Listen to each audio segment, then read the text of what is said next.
Okay, good morning. We are here with Skip. He is our January resident spotlight. Let's go ahead and get started. So, Skip, where were you born and where did you grow up? I was born in central Ohio and grew up on a large dairy and grain farm. I continued to grow up at Capital University, which is there in Ohio, and was more interested in playing basketball than reading books. But um, luckily, that's where I met Mary Ann, who's my wife, and we've been together ever since. So it was a great way to start. And where did you attend college? It was Capital University. It's a Lutheran school. I'm not Lutheran, I was a Methodist, but uh, attended because they're the only place that offered me a place to play basketball. So ended up there happily. And so from there, Marianne and I got married and we moved on. What is or was your career? Well, it was kind of a circuitous career.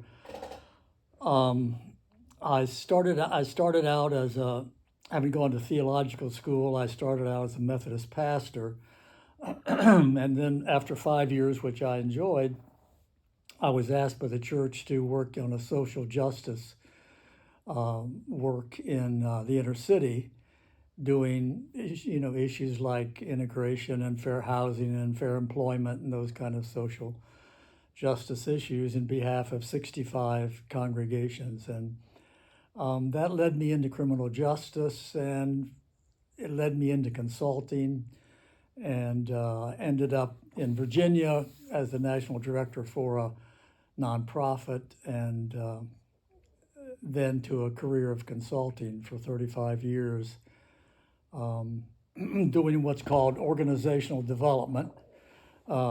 This is where people's eyes start to glaze over, like, what is that? It just means you help an organization think about where it wants to be in 5 years, how it will get there.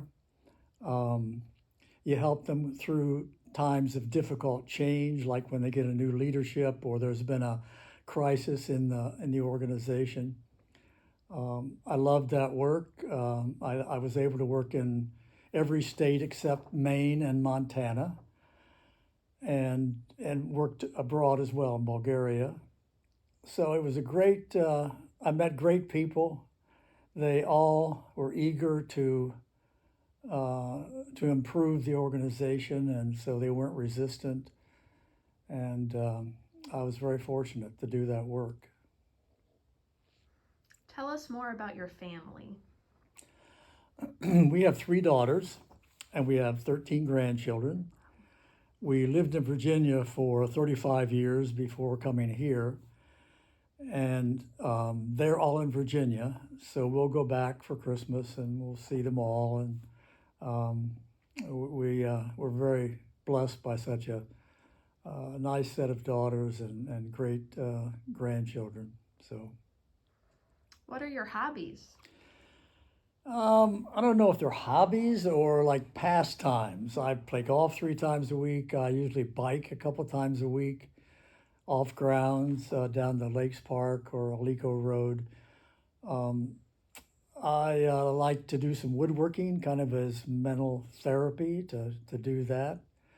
Um, so those are the kind of things that occupy my time, other than being with Mary Ann and whatever else. Yeah. What is your greatest accomplishment? I think personally, as a father, working with Mary Ann to successfully manage 3 teenage daughters all at the same time, and get out of that with all of them turning out so well. Professionally, I would consider the greatest accomplishment helping the administrative office of the U.S. courts, which is in charge of all the federal courts, 114 courts across the 50 states, helping them rethink what they're about. And the big move for them was to move from being tough on crime to being smart on crime. And we did that through a work in virtually every one of the districts and with the management and developing a vision that called them to this new set of values about kind of recovering the values that had been lost a bit, the values of equity and fairness and accountability. So just it was a 2-year effort, and being a part of that was really an honor and a pleasure. And I look back upon it as a kind of a small revolution that I was a part of. So that was great. When did you become a resident of Seven Lakes? We moved here in 2008. We were snowbirds until 2013, and now we're full-time residents.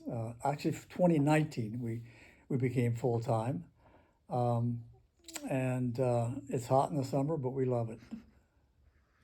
Are you involved in any committees, groups, or clubs at Seven Lakes? Yes, I'm on the Planning and Allocation Committee, and we just finished the strategic plan with vision, values, mission, clarification, aims for the next 5 years. That was a rewarding thing to be a part of that. I was selected to be on the Hurricane Task Force in July, having no idea that Ian was around the corner.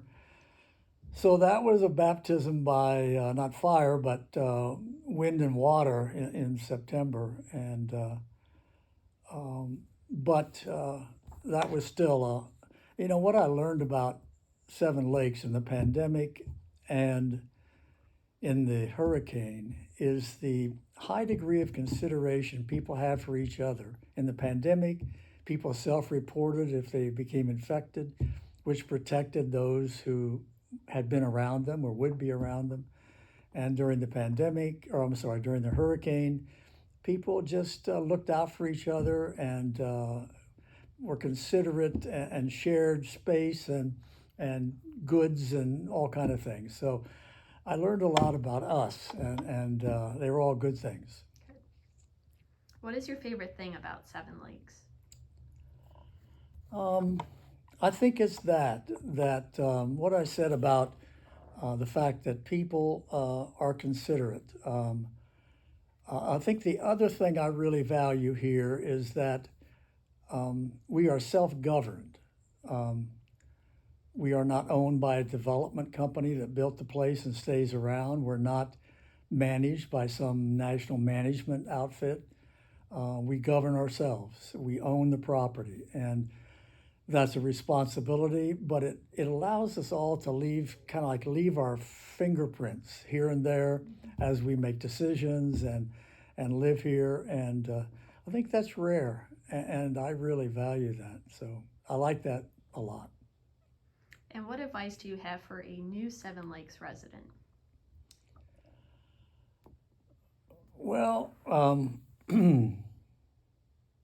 it's always risky to give advice because none of us take to it too well. Let me just say the advice to myself is to say to myself, Mullaney, life is short. Enjoy every moment in this little piece of paradise we have here. So I give that advice to myself. If anybody else wants to hear it, that's fine. Yeah. Okay, thank you, Skip. Is there anything else you'd like to add on? No, I think it's good. I just thought when I was asked to do this that there's about 259 people in line ahead of me that should be here, but I'm honored to be here.